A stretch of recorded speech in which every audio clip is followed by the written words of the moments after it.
หา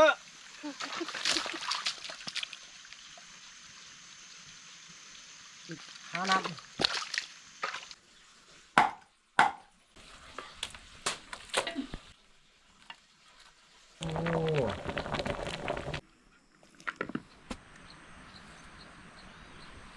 กราบทักทายสบายดีและก็สวัสดีพ่อแม่พี่น้อง FC เบิร์ดสู่หูสู่คนไผที่เขามาเบิ่งมาชมสองของเฮาขอให้อยู่ดีมีแฮงเด้อพ่อแม่พี่น้องเอ้ยมื้อนี้เฮาก็สิเข้าป่าพาเมียไปหาขุดบนวาสิเลี้ยงปลานี่แหละไปนาถ้าว่าบ่เจ็บบ่ไข้ก็สิได้ไปหาสถานที่ที่สิเลี้ยงเป็ดเลี้ยงไก่แล้วก็สิไปหาขุดมองเฮาเลี้ยงปลานี่แหละ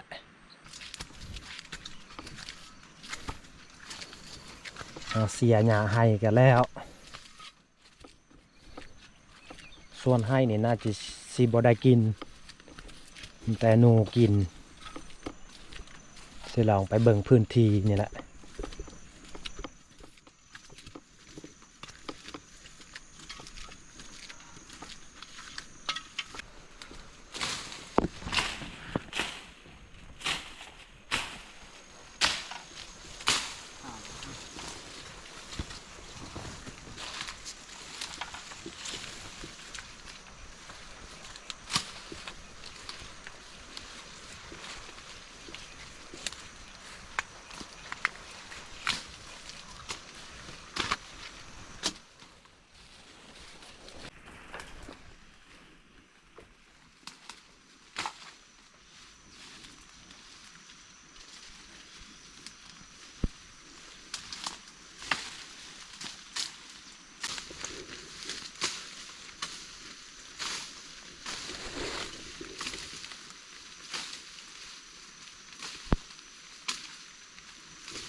หมดนี้แหละเอาสีทางแล้วก็สีคูดจากสีแล้วหรือบอคันบอแล้วก็ใส่ประมาณ 2-3 เดือนนี่แหละลองขุดเบิง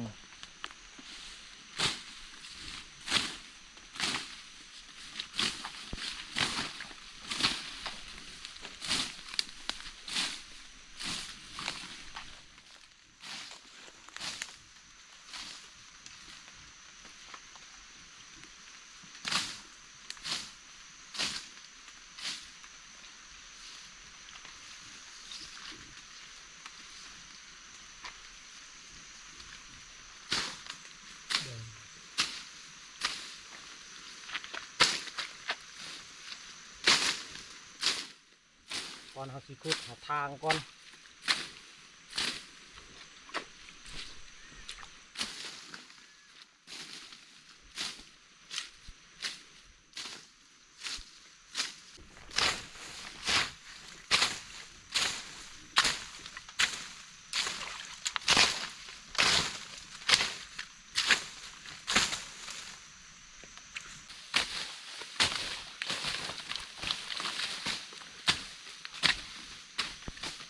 บนนี้แหละที่ลองขุดเพราะว่าบนนี้มีน้ำออกบ่อแล้วก็มีห้วยทั้งนั้นสิเอาถ้าว่ามันเป็นไปได้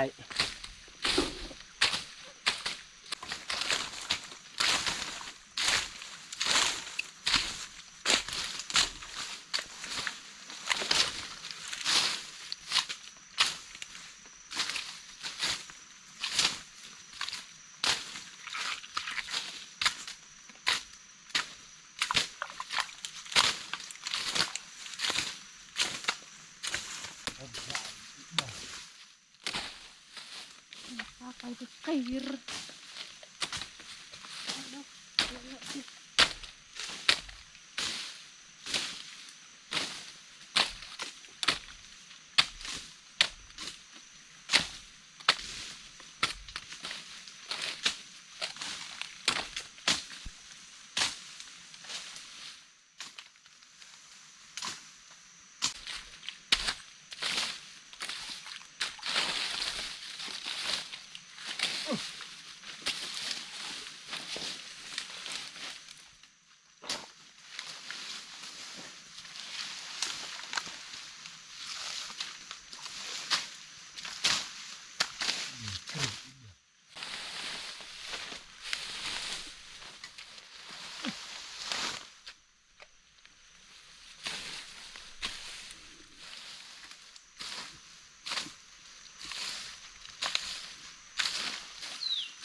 ประมาณนี้แหละพ่อแม่พี่น้องเอ้ยถ้าว่ามันเป็นไปได้นี่สิขุดเอาประมาณ 4-5 เดือน แล้วก็บ่แล้วมีแต่ถ้าบ่เจ็บบ่ไข้พ่อแม่พี่น้องทุกคนติดตามเบิ่งปีหน้านี่แหละสิเฮ็ดบ่นี่นี่มีน้ำออกบ่สิบ่สิเลี้ยงปลาดุกบริเวณนี้คันบ่เจ็บบ่ไข้ก็มาเทื่อสิเลี้ยงเป็ดเลี้ยงไก่นำสิเฮ็ดกระตูบแถวนี้ทางนั้นก็สิแม่นสิปลูกกะเพอันนี้แม่นดินของพ่อเฮาแต่ว่าดินบ่นี้มันสั่นก็จำเป็นเฮาบ่มีดินปลาก็ขุดแล้วก็มี2-3-4น้องแล้วเฮาขุดน้องปลาแต่ว่าคนอื่นเขาว่าดินเขาเฮาก็เลยปะให้เจ้าของดินเขาเมื่อซื่อๆเฮาขุดเขาว่าอันมีเจ้าของแล้วเฮาก็เลยปะเพราะว่าตอนนั้นเฮายังบ่ทันฮู้เฮาก็เลยขุด3-4น้องมันมีเฮาถ่ายช่วงก่อนๆให้พ่อแม่เบิ่งน้องปลาของเฮาอันนี้มาขุดใหม่มาเริ่มต้นใหม่ถ้าว่ามีทุนก็สิได้เลี้ยงเป็ดนี่แหละปีหน้าเลี้ยงไก่สิเฮ็ดคอกแถวนี้ส่วนเบิ่งนี้ก็สิลองปลูกกาแฟเพราะว่าเฮาก็ซื้ออันแกนกาแฟแล้วกำลังอันต้นเดือนเก้าสิลองกะเบิ่งเนาะถ้าว่าเป็นไปได้ก็เดือน5ปีหน้ากับเดือน6นี่แหละสิปลูกเบิ่งถ้าบ่เจ็บบ่ไข้ถ้าว่าสุขภาพเฮาบ่แข็งแรงก็บ่สร้างสิว่านี่แหละ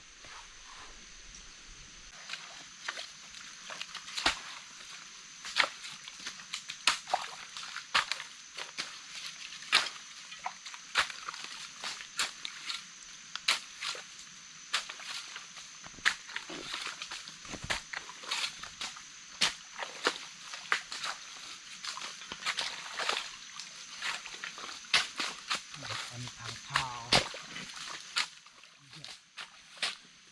ต้นวัดเด้อนี่เอง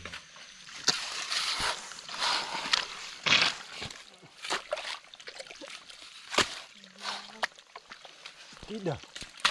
จ้ะ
เอ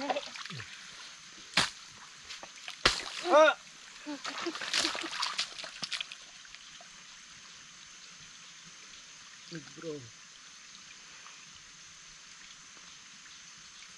โอ้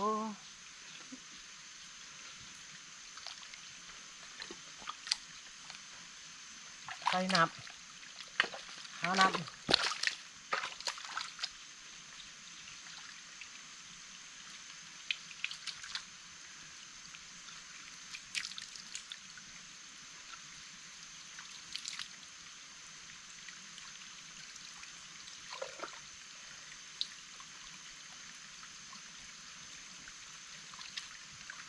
โอ้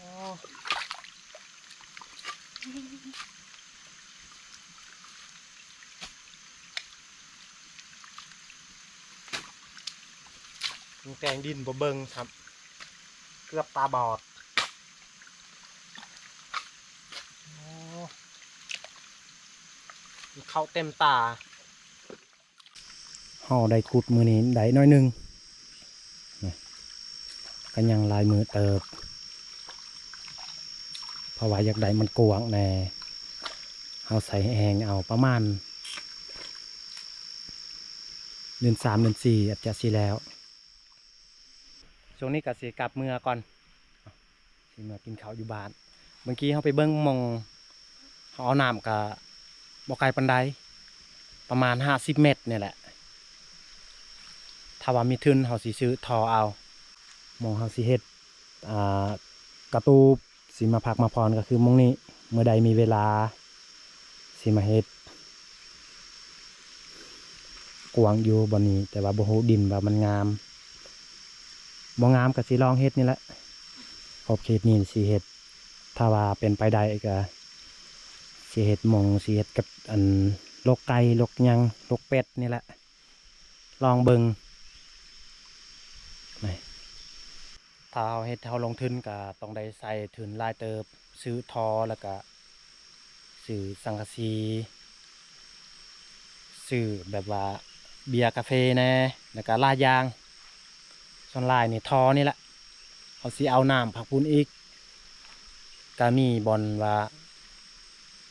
ขุดนาก็มีน้อยหนึงจะน้อยเขาสิพาพ่อแม่พี่น้องมาเบิงดอนตัวเขาสิขุดนาเขาขุดนาก็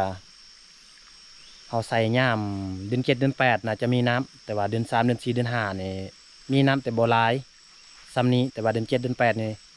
น่าจะพออยู่น้ำเอาสังเกตเบิ่งแล้วบางทีถ้าว่าคนอื่นบ่เอาช่วงนี้ก็สิเมื่อกินข้าวอยู่ในบ้านก่อนเอาไว้มื้อหน้าอีกมื้อใดว่างๆก็สิมาขุดมาเฮ็ดมื้อใดทันก็สิมาเฮ็ดกระตูบนำตรงนี้ละสิเฮ็ดวิถีชีวิตให้ลูกให้เต่าก่อน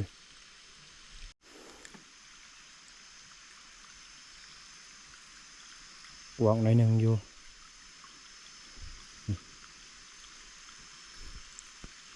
ใส่เวลาขุดก็นานเติบ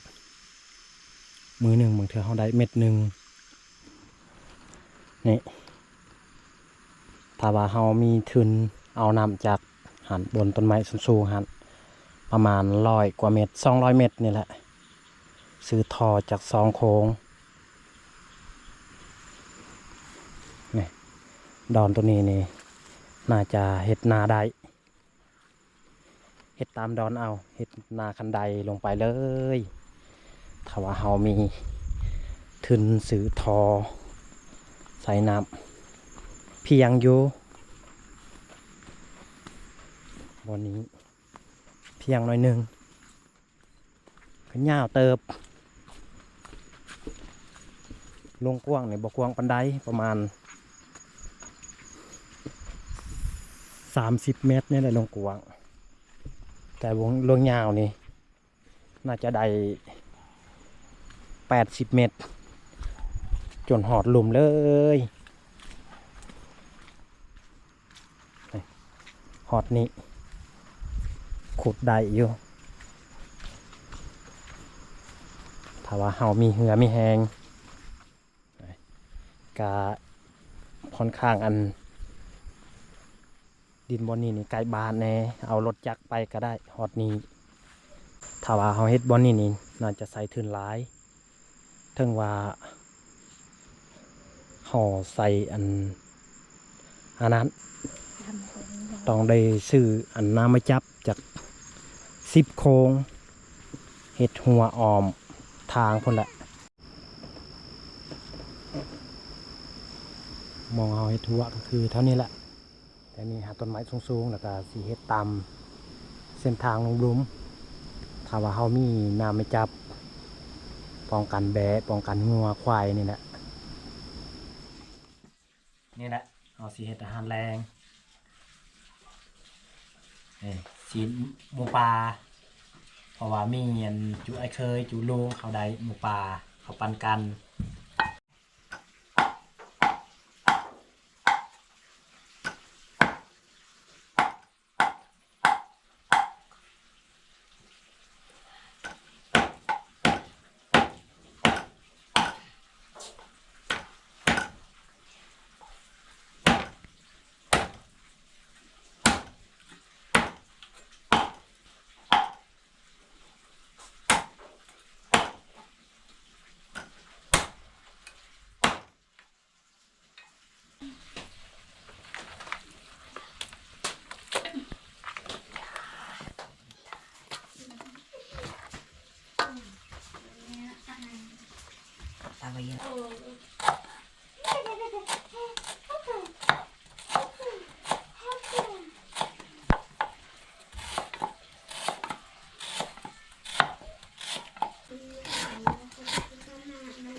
กระตูนนะ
สุกเรียบร้อย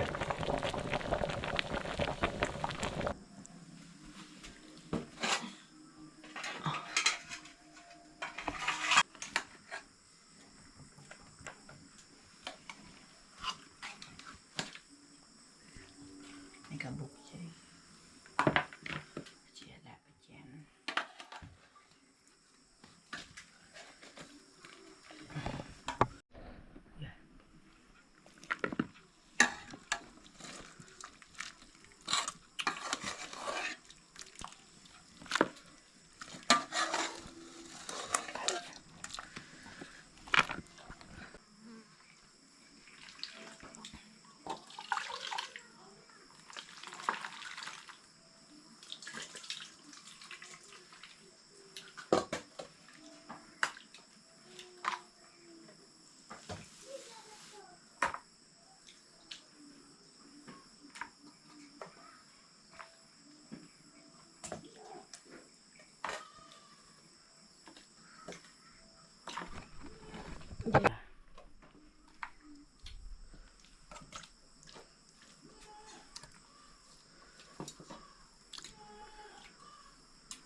pata.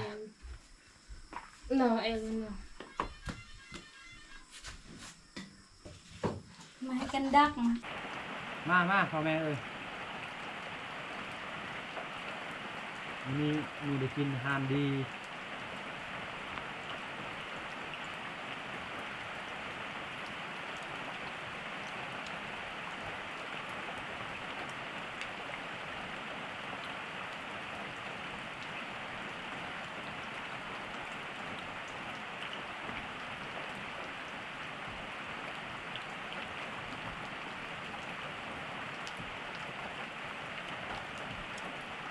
Sen tahu sama apa.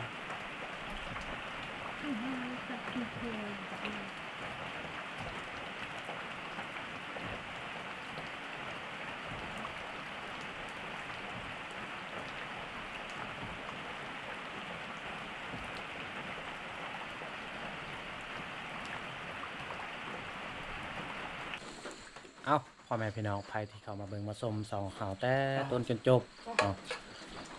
สำหรับคลิปนี้ก็สิจบลงอยู่นี่เลยเนาะจังไดก็ขอบอกขอบใจพ่อแม่พี่น้องผู้คอยติดตามรับชมแล้วก็ขอให้กำลังใจให้เบาเปื้อตลอดจังไดก็ขอให้พ่อแม่พี่น้องทุกคนจงอยู่ดีมีแรงจงมีสุขภาพแข็งแรงเนาะ